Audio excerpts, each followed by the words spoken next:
So I took this photo that I'm gonna be more or less, inspired by. And I'm gonna talk about a whole bunch of stuff that I do. Linda knows all this. And it's great that you traveled up here, Linda. Oh, it's Anyway, so fun. And get to see the beautiful show. Yeah, Oh that's my what I'm goodness. really, yeah. All the different ways that people are using watercolor. It's just terrific. Okay, so one of the things that I really, and these are brand new ones, you should have seen the ones I had all covered with paint and everything. But these are just little viewfinders that are really, really helpful. You can make them out of mat board or whatever, so that they last for a while. Mm-hmm. And the reason I use them is because it helps me to isolate colors. And otherwise, it can be really confusing when you're looking at the big picture. And especially for something like this, which I have started, I have a lot of different tones and colors, and all of that's going to come into play in this painting. So once I start painting, if I pause a little bit, it's because you have to be, it's the other half of your brain that, is the real vocal one. And sometimes you have to move over to the other side to be able to paint. Anyway, so I'm also, for this painting, I'm using arches, and I've had this book for a long time, and it has all the different kinds of paper that Arches makes, or probably any watercolor company. So they have 90 pound, then 140 pound, and this is 300 pound. And in this case, I'm using rough paper. So where's the rough? And that might seem kind of odd to be using rough paper for something that's really detailed like this, but it actually really works. Where you want to get more texture in your painting. Karen, do you usually use rough paper? No, I usually use cold press. Okay. This is cold press. That's cold press, okay. But for this, it seemed ideal to use the rough paper. So it has that nice pebbly surface, and I think I'm going to jump in now. No, I didn't, because this is a little bit darker. Mm-hmm. So I think about that as I work. And in areas like, why don't I jump way over here? If I'm going to do an area like that, and since I am standing, I'm going to go ahead and put this on, just so I don't get a backache later. Right. It's a good idea. So I can start thinking about the color that is right in here. And I'm going to,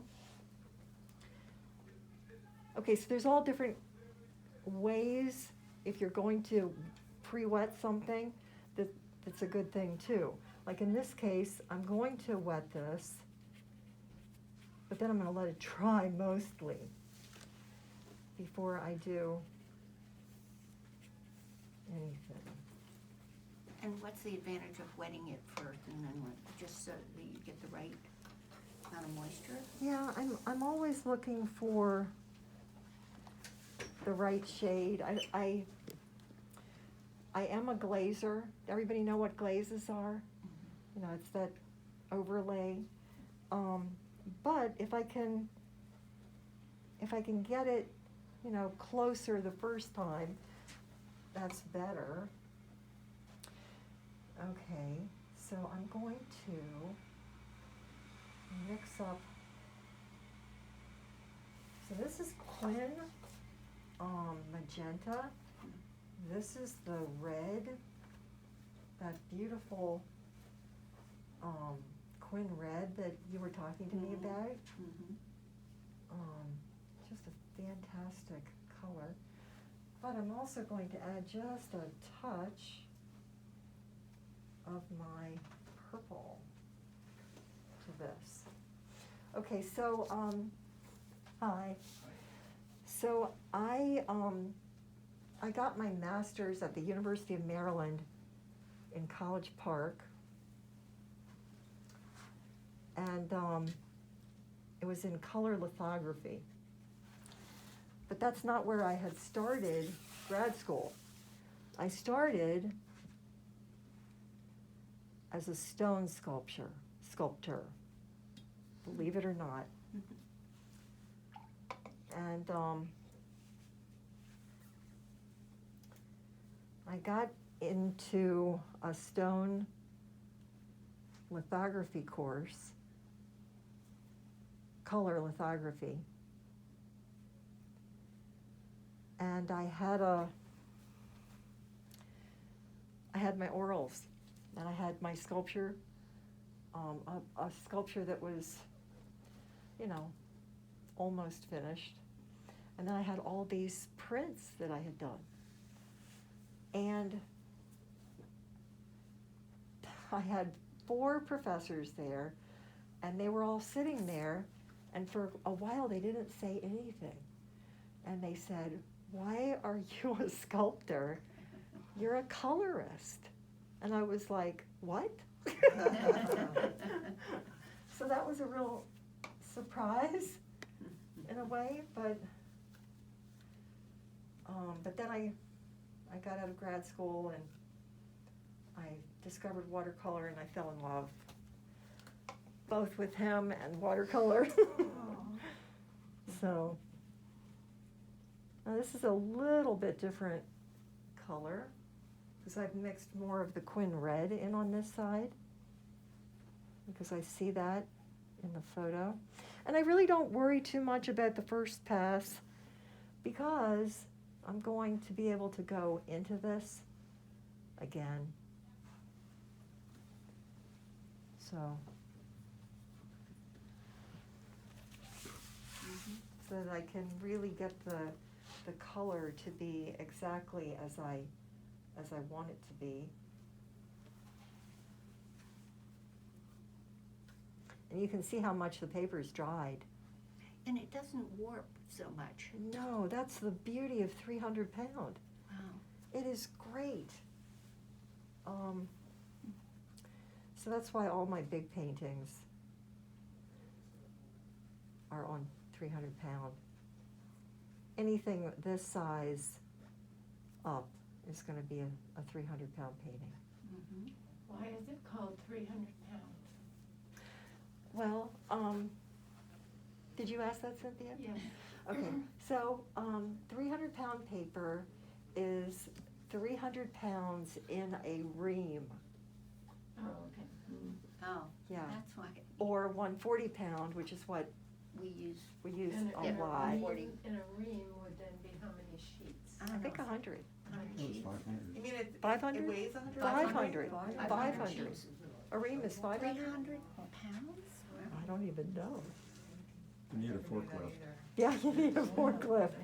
Yeah, nobody's going to be able to do that on their own. That was a good question, I didn't I know never that. realized why they call I it. just knew Because you one. pick up the paper, you know it doesn't weigh 140 pounds. Oh, yeah. Thank God. And you paint on this, what is this? Gatorboard? Oh, yeah, this is, you can get these at Home Depot. It is called corrugated something.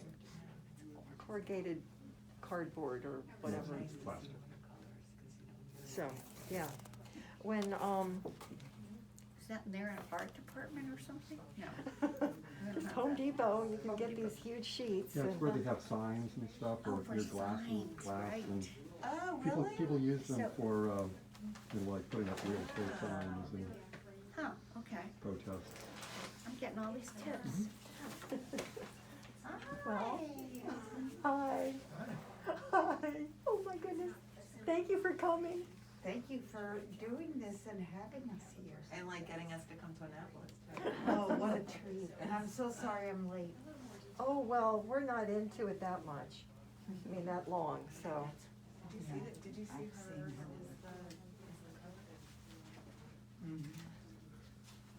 So this is another favorite color of mine. Yeah.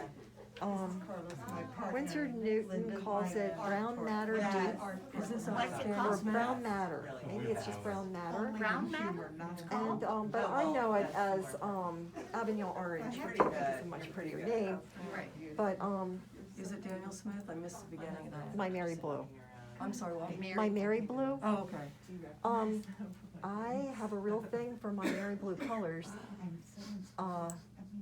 We were in Italy in 2018 for a conference that Kent had, my husband here.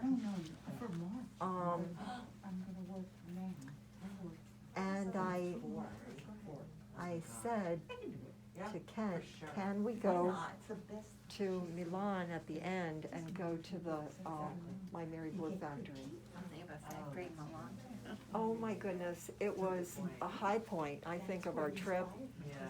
The CEO of the company took an hour, 2 hours, I think, first walking us through the gallery that they have in the factory, and then showing me how they made the paint. Oh, Wow. it was fantastic. We don't see everything. Okay, so if you look at the photo, you'll see that this color in the center is different than the color that's surrounding it. I wish I had this bowl here today, but I just wasn't gonna It's a bring it. beautiful If I- photo though, you did it. Here, but you got these. Oh, yeah, I forgot to bring those out, thanks. Yeah, I gotta have my, my still life. But see, I can take my brush, dry it down, these are handy wipes. Best invention. Yeah, I Because you used to can, do that. you know, keep reusing them. But I can get in here with my then thirsty brush, and I can lift parts, as you can see. So then you get more texture. Yeah. So that's pretty fun. And you know, it's really neat that Linda and Ronnie came up here, because otherwise I don't get to see them. I know. Except I mean, in, obviously, I like, you know, on Zoom, right? Zoom. she sees us in the square and with no makeup on, in pajamas. But she sees nose down, so. Oh, right, you never know. So I like Okay. the brush too. That looks like a, So I want to have time, though, to get to my main story. So I might as well start with one of these. I love these. I mean, not just to eat, but they're very uncomplaining in their uses, props. So. Ronnie, did you get the call to bring them? Karen, may I ask a question? I see you have your whites masked out. What kind of mask do you like to use? I don't like any of them, to be Okay. honest. That's That's how I feel, honest. so I wondered I what you wanted hate to do. masking fluid. I almost did not use it because I often paint around areas, or find another way to, but I decided to do it today because it would be easier. And I can just then, jump in and paint. I have 2 buckets of water here, so I'm not gonna use dirty water, but I'm gonna go ahead and start on this. And this is, this is New Gamboge. And I have it right here. And I want a little bit more color. Oh, yeah, Ron, yeah, that's, I wanna see. Yeah, I wanna see the difference in paper. I need to do the same thing.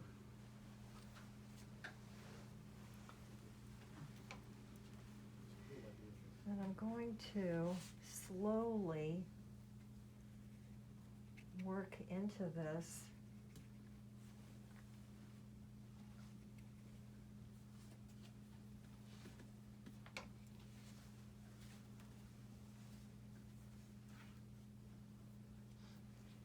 With orange. Now this is a transparent orange. So what does transparent mean? I mean, you can see through it? I want to keep Doesn't this, help us. I'm gonna actually show you.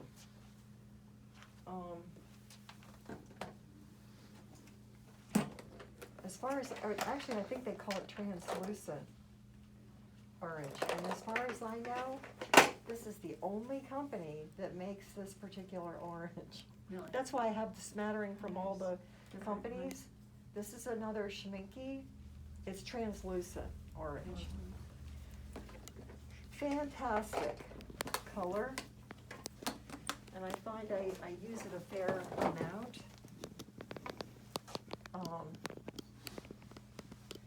So you're using the 300-pound cold press? No, this is rough, Oh, rough, okay. this is rough. Well,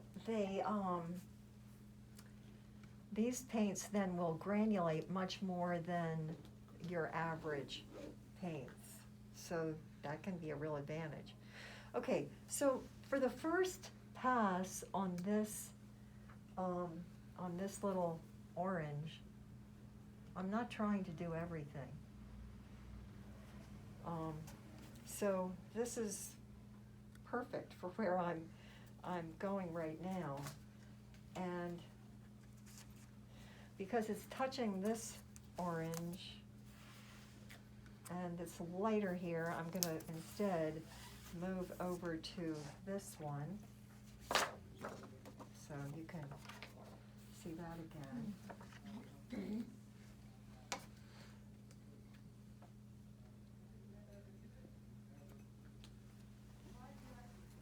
And I'm gonna start on this same color.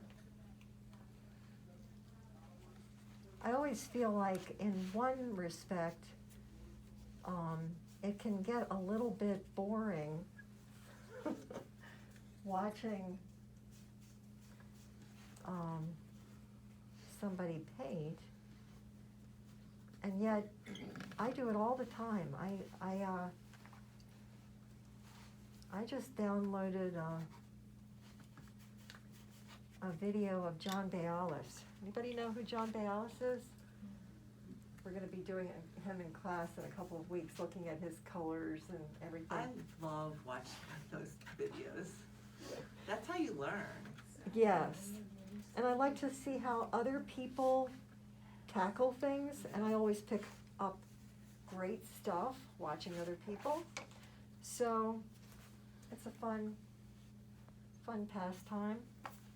Now, even here, you can see this is wet, and I haven't even put any yellow in, but it kind of is yellower in places.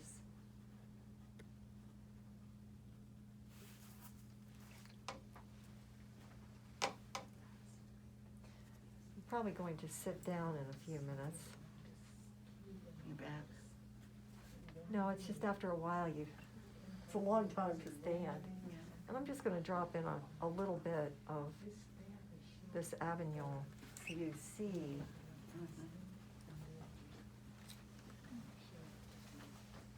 This beautiful color. But it's almost the same in Winsor Newton, and I think it's called Brown Matter Deep. you can see that beautiful progression of color, and this is nowhere near what it will be. I think I better switch from this one. Thank you, I'm good. I There- can and see so there's- much better from up here. There you go. And there's one more thing In here, she has. that you should know. If you haven't been painting much in watercolor, this I picked up from an artist named Lauren McCracken. Start with warm water in your bucket. The paint disperses differently in warm and cold. Well, that makes sense, you know, that was something that I learned a number of years ago, and it's made a difference in my colors.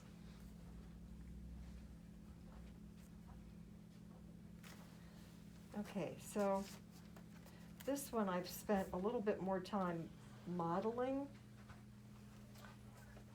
And I'm gonna pick this up a little. This is just lighter. I don't wanna lose that lightness. So I'm just gonna come through and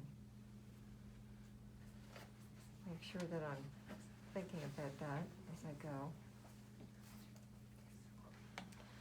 Okay, so now I think I'm gonna work back into some of these other areas. So again, you have this monumental change from, you know, one side to the other. You know, we've had beautiful days for photographing anything this week. And I was able to get out and do this. And this is much, much darker over here than over there.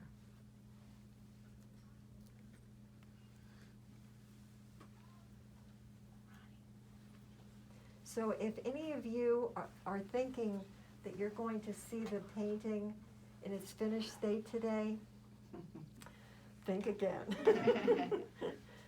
This one behind me that I worked on for probably 2 months, you know, I would work for hours, but then, you know, you have to eat, clean, do other things.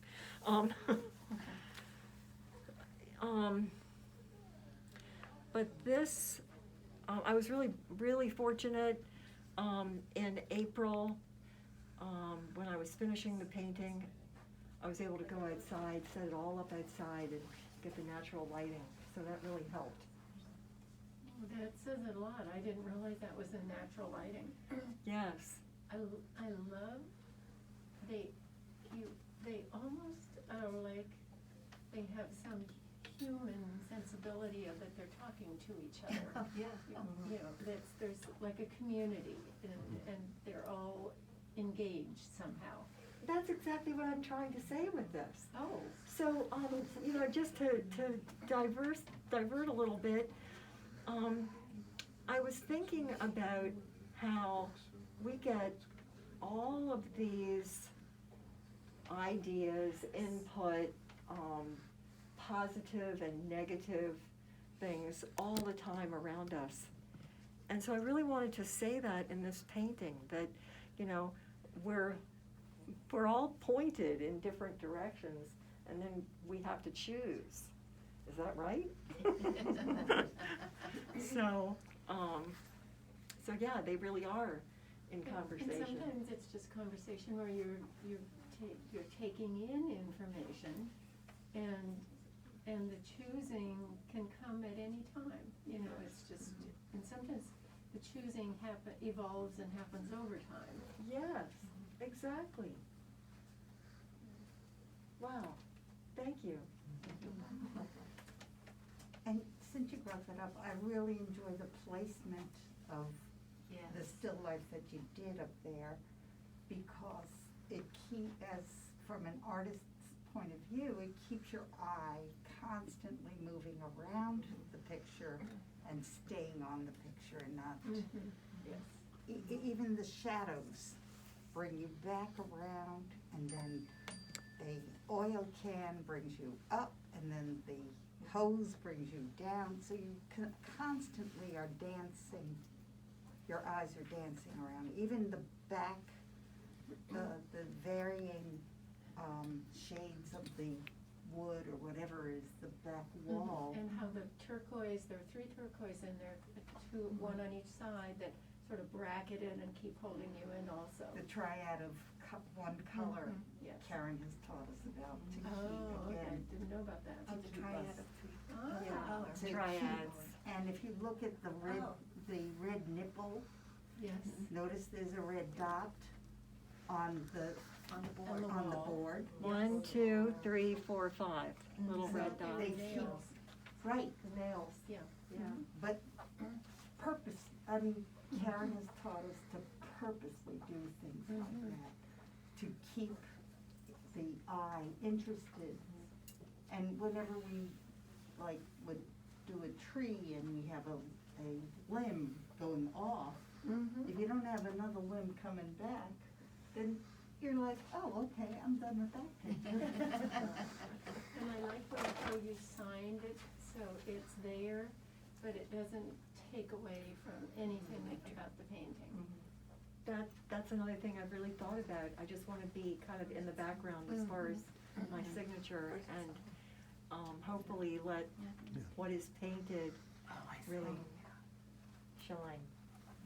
So Karen, on the wall in the back, you have, because of the lighting, but also, are you thinking also to keep the eye going by going dark to light in that upper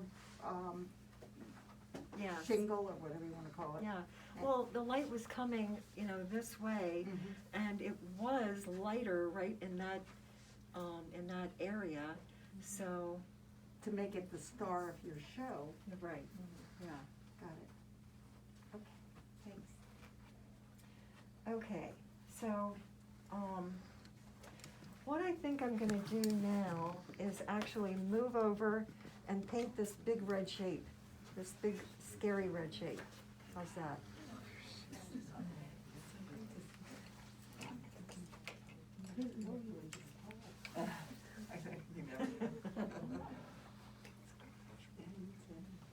Okay, so this is a Mop Brush.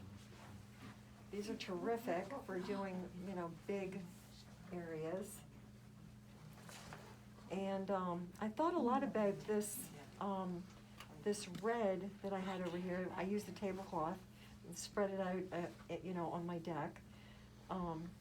And it's got all of these wonderful little shades in it and everything. So I'm gonna start with one color.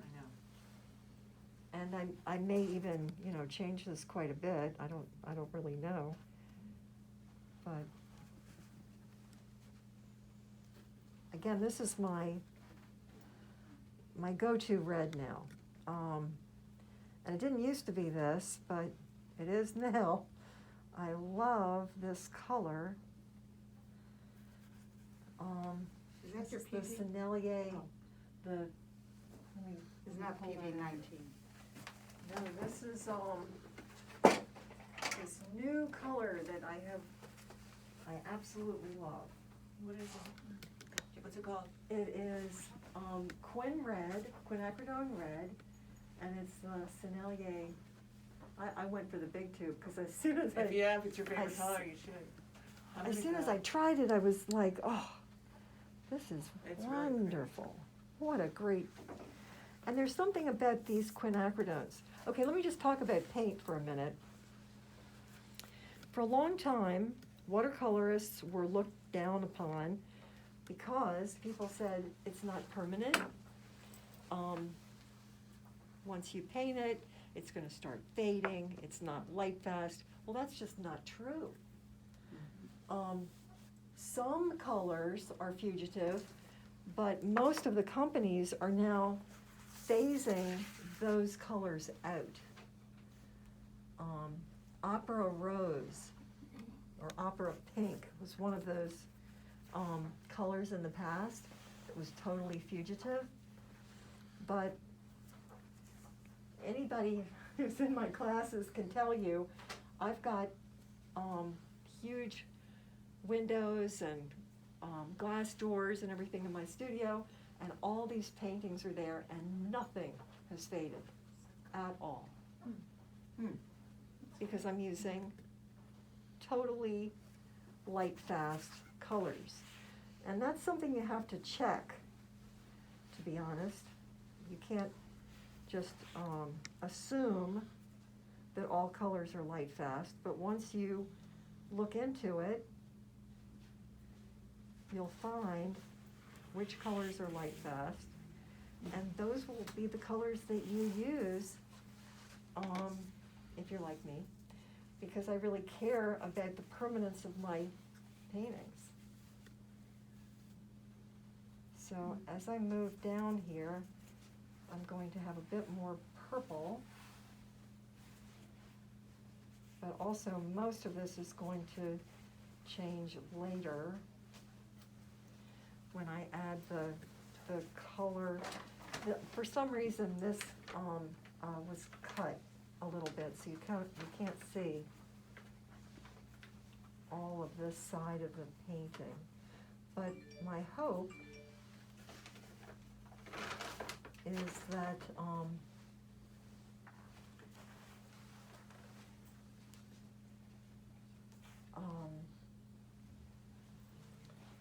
that this will be a beautiful dark down on this side.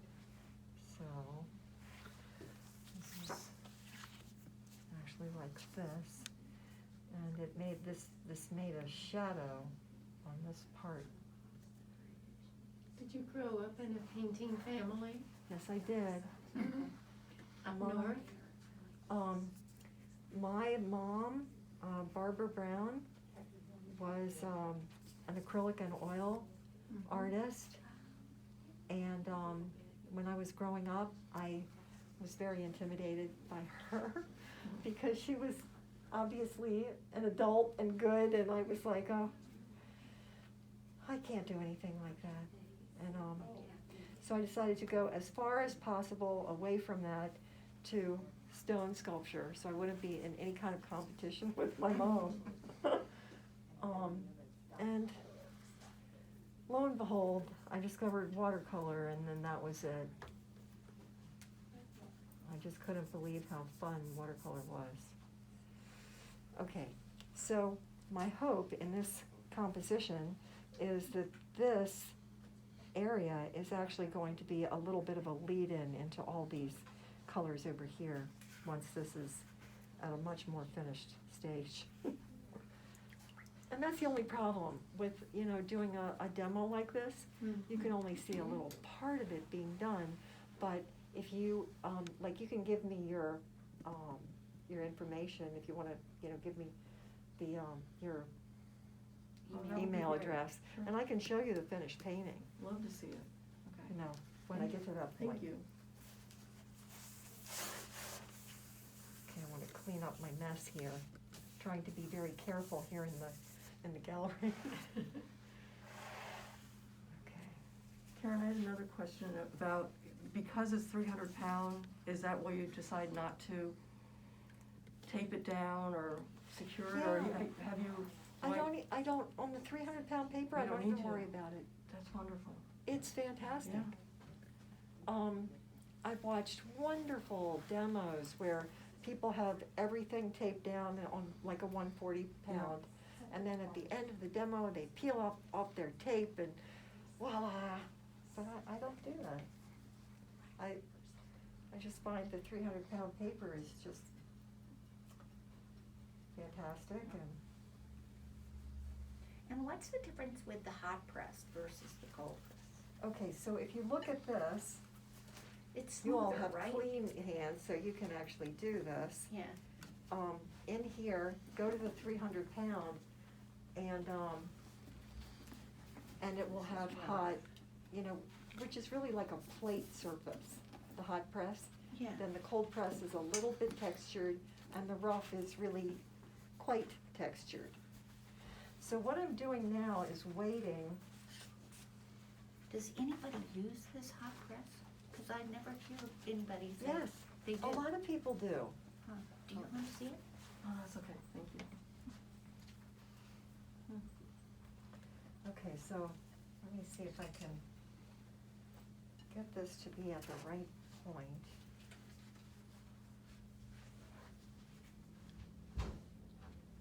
This is when it's a little bit scary because you don't know how much it's going to drift into the other colors. So sometimes I'm back and forth.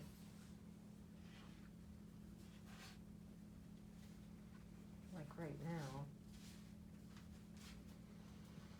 Manipulating this color, because I want that, I like that.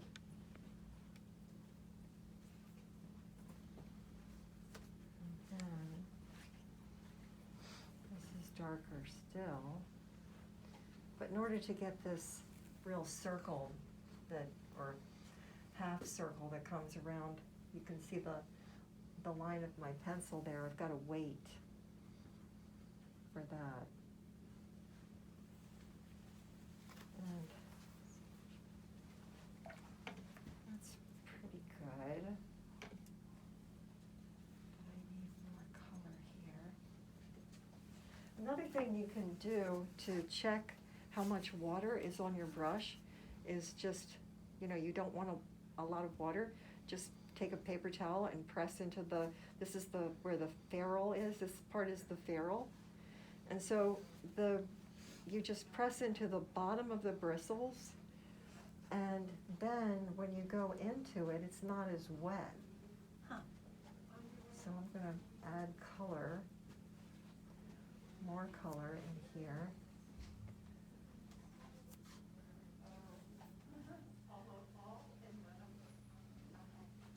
Right now with my class, we've been doing these really fun paintings where we're using 4 colors. And that's been really fun. Just 4 colors, it's amazing what you can do. And where do you teach? Where is it? On Zoom. On Saturday. Zoom, of course. Hi, you are we doing? already at 2:30? No, you have plenty of time. This is Stacy. I'm early. Hi. And that's Stacy's amazing painting. Yes. Like the dog.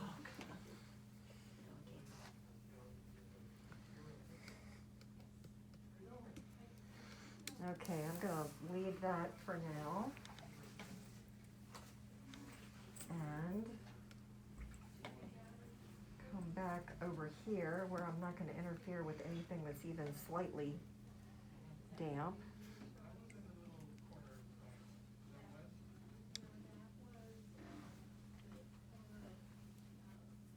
I totally lose track of time when I'm working, and my poor husband's really patient. But I generally don't know what time it is if I'm painting. Well, I go down and play a video game, and then I lose track of time. Yeah, right. Are you also an artist? No, I'm a cognitive psychologist. Ah. But he does great cartoons, and he did cartoons for his book. So that was There you fun. go, that's art.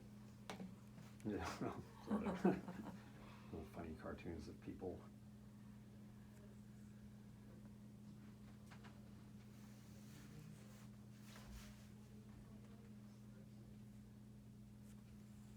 This is such a beautiful gallery. Such beautiful space. And I think the fact that once it was a home, I was it gonna makes ask it a you little that. cozier and sort of more relaxing, I Flat think, than walls, some galleries sure. where you. I do love that feeling, knowing it had been a home. Mhm. Yeah, it's just wonderful, wonderful space. You must love coming to work here. It is great. It's like, this is the best job I've ever had. Oh, yeah. I like coming to work. Oh, I yes. bet you do. I'm Yeah. sorry, what is your name? I'm Ellen. Ellen. I'm Kathy. I know we met the other day, but thank you for all you do. Oh, Because you were oh here gosh. last night. Yeah, which was nice. That was also That very was fun. nice, so, yeah. Oh, was the wine? and- Yes. Yeah, Yeah. that's The great. food was great too. Where did you get that from? We had, the cheese balls are made by one of our employees she says she's retired, but she keeps coming back in, but, she makes the cheese balls and then the Trader Joe's crackers. Wonderful. And another thing that people don't often think about is your hands are actually great tools. So if your paint starts to go a little bit too far, you can move it Oh. with your fingers and. Oh, I'd have it everywhere then.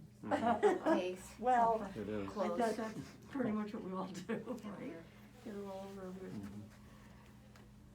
so oftentimes when I'm working and I look at another area of the painting and I think, oh, well then this needs a little bit more orange.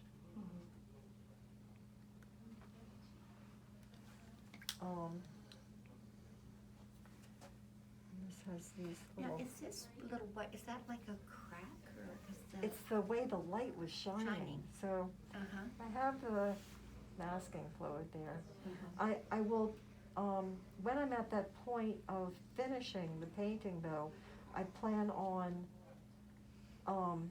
softening this so it really looks more like the light is reflecting there. Mhm. Because sometimes photographs just don't work. And, you know, Yes. I tell my students that all the time. Photographs have problems. Sometimes they have huge problems in them, and you have to just look at them and make that judgment. I'm not gonna do it the way the photo tells me to do it. Mhm. So, I think about that a lot, actually, how my photo is flawed.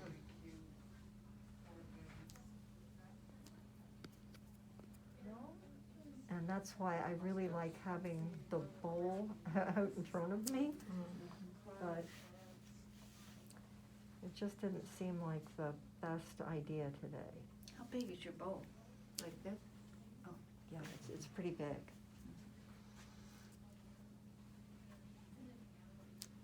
So that these look rather small within the bowl.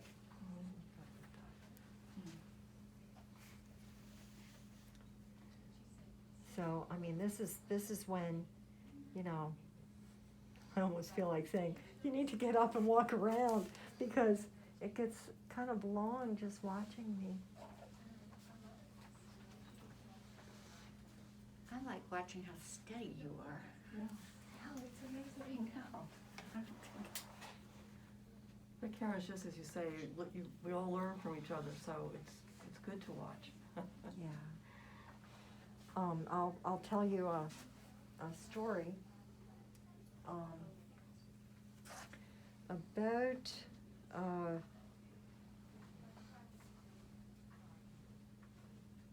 About 9 years ago, I had some pretty major joint and other thing issues, and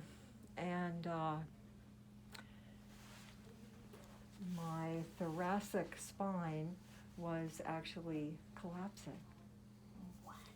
So 4 years ago, I had spine surgery, which I mean, nobody should go into that without really a lot of thought, but I did it because I didn't want to be bedridden.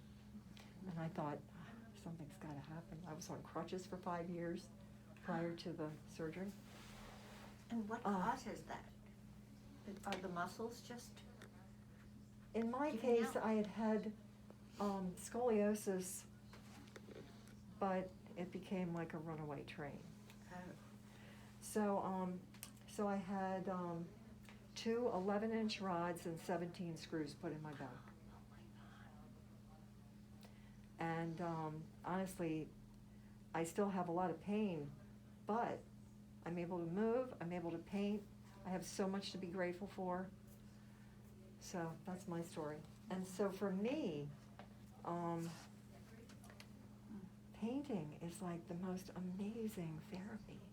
And I do it every single day because it helps. I mean, when I'm painting, I don't feel pain. Then I'll quit and I'm like, oh. Yeah. But that painting time is exquisite. So you're bent though, a little bit, your neck, you don't find that to be a problem? Like I'm always As like- long as I'm wearing this, my lumbar brace. And I do things thoughtfully. I do things thoughtfully. Anyway, I am like the advocate for painting. You have to paint every day. It's the best thing in the world. It'll help with anything. So I think my students all think I'm a little touched in the brain, but that's okay. There are some absolutely exquisite paintings, right? In the Yes, show. absolutely, absolutely. Oh my goodness, I Yeah, just 'cause I looked hadn't around. I hadn't seen the show home yet.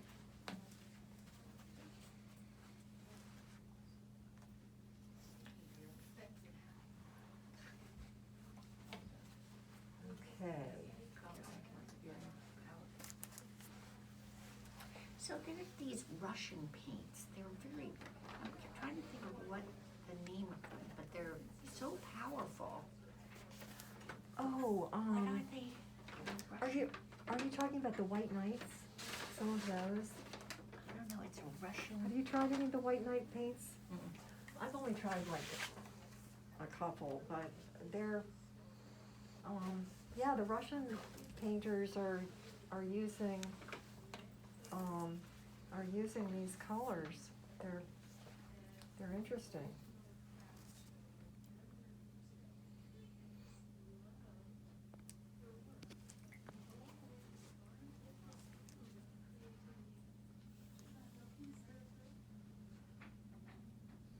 Yeah, I have kind of mixed feelings about just working from photographs. That's why, like I was saying, I set things up.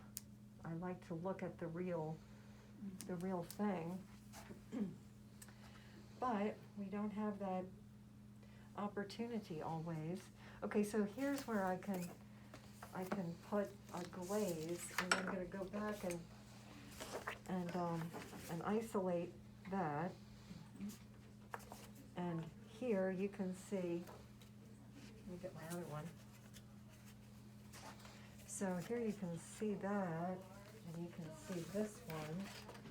And I just kind of then think about, well, what do I need, you know, in order to get that kind of color. But it's always a little easier when you're actually looking at the objects. I don't know why, Yeah. but it is. So what are you gonna add to that? But in this case, I'm just going to add some of this beautiful PB19. It's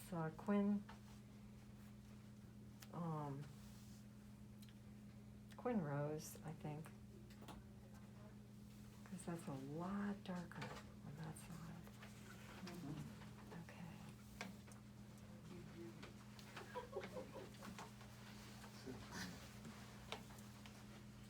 So now, I'm gonna move back to some of these grays, great grays. But after all this time not teaching anywhere but on Zoom to try to pack everything up today, I was like, will I remember everything? So you use blues, purples, black, and orange in there for the grays? There's no black. What is that?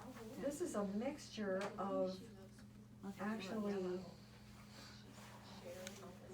it's a mixture of the blue and I could show you these colors together, that would be, let me just finish this one area.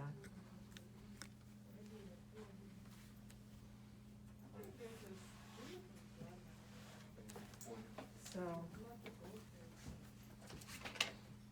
again, with these nice test strips from a failed painting. That happens to you? It happens to everybody, you know? Let me just make sure I have all that covered. Okay, so this is the, Avignon orange brown matter. See that, that's kind of a, that's got a little bit of a mix in there. But if you mix this with the purple and the blue, and you're gonna get a real Wow. dark, Yeah. you know. And you can go cooler with more blue. So, I mean, you hardly ever are going to need a color that's darker than that. No. So, that's a really nice mix that I use a lot. So you don't really see all of the darks at this stage of the painting. Oh, but there was one thing I wanted to show. Or I can do an address, we started mailing again. Well, I have my, First mailing we did in the last 2 years, just because we couldn't really have big. I watched a real short that Janine Galizia did, and she was raving about this brush. What is it? It's a little perla, Uh-huh, but she uses it for all of her drawing uh-huh. and everything, and I'm like, It looks like a travel one. Is it a yeah, travel one? it's a travel one. Yeah. Just have to be careful not to lose it, because it's Ah. like $20. Yeah. And are you raving about it or no? I love it. Oh, okay. Okay, I thought So there was now a I- blood coming in there somewhere. So I tried it, and I was like, wow. I do love it, because, okay, this is sepia. And if I put sepia, this is probably a little bit wet still. If I put sepia in here.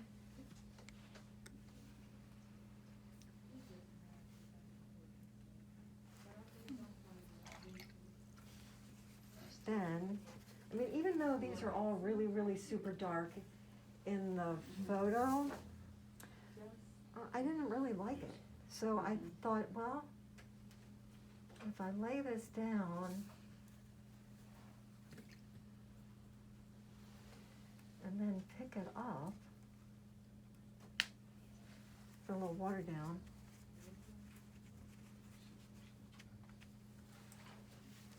this is really wet.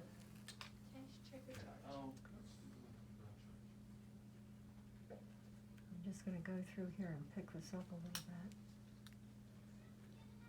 The water. You can get some really interesting little, like almost texture in the, what is that part called in the stained glass? I forget. The leaded part. Leaded, yes, the leaded part. That might not be official. Just- Sounds good. But, let's see. Let me put this through here.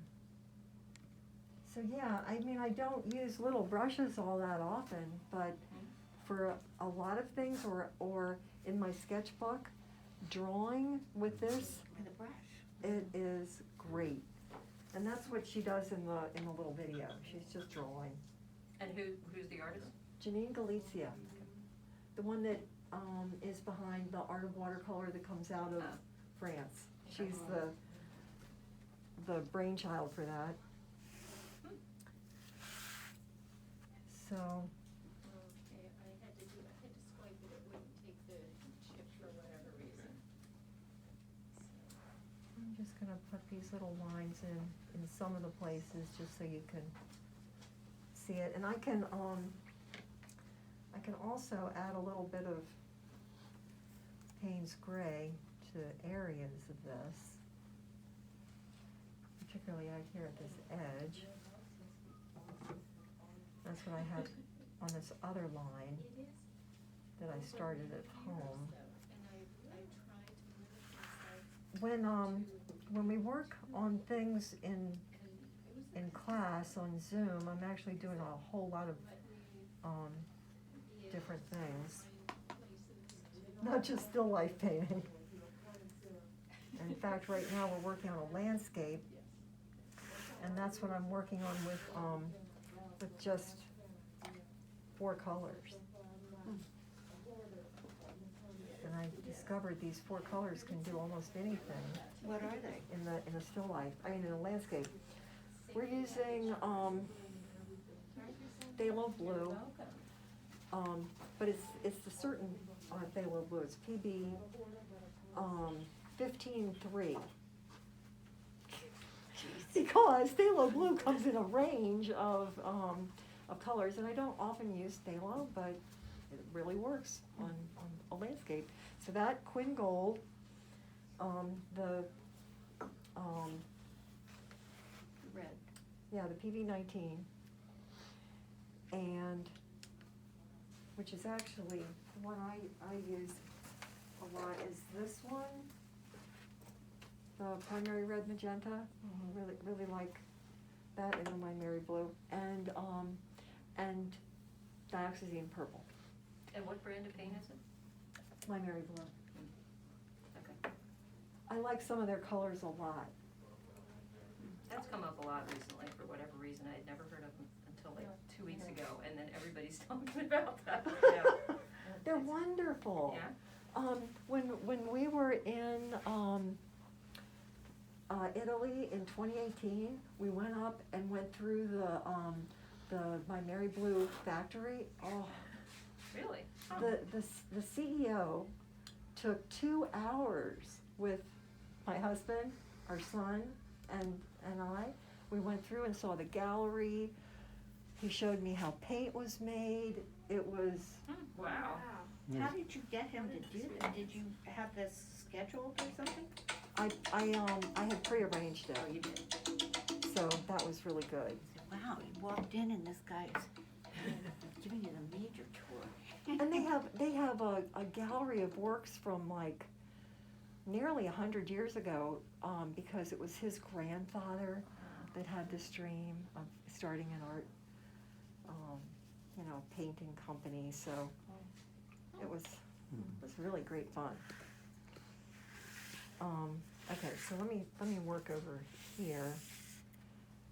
I've got some little problems right now, but I'll have to work on that later. Time to quit. It's time to quit? It's 2:30. Oh, okay. You're gonna take over. Thank you. You are so welcome. As you can see, it's not really far, but I will be able to go home and work on this. And don't forget to give me your I will do that. your so that- your thank email, you. and I'll send you the finished photo when I eventually have it.